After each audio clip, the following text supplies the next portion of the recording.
Okay, so before we jump into trust model 1 and 2, we're going to do a small comparison.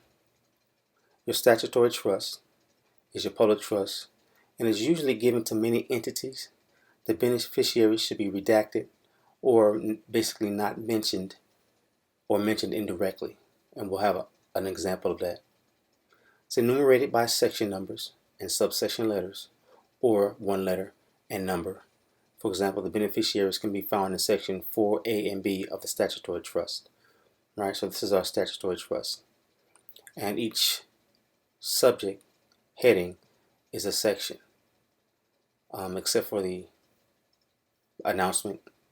You have a trust purpose, section 1, your trustee, section 2 and 3, your beneficiaries, section 4, A and B, the residuary beneficiary, the spouse, heirs, according to descendancy, etc.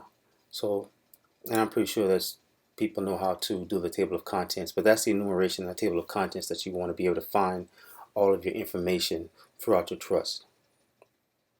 Private, semi-private trust, structured different. It's more vague on the headings. Those who view your trust when it's private or semi-private, they need to know the terminology, basically. And as we get into the private, semi-private trust, you will see. And the reason I say semi-private here is just if you bank with it, it becomes semi-private. Okay, it still offers you your private trust. If you decide to bank with it, becomes more. It still provides you more protections than your statutory trust, and we'll see how that works out as we get into the trust itself. Also, you can layer your private trust. Even when it's semi-private, you can layer it with a completely private trust. Again, that's a different level, but as you study trust, it'll be easy to figure out for you. Okay, and I will also give you some reading materials so that's made more clear. So the private trust has the same enumeration in terms of the table of contents.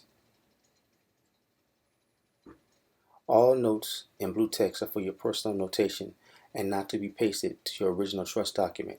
So that is these notations here in blue.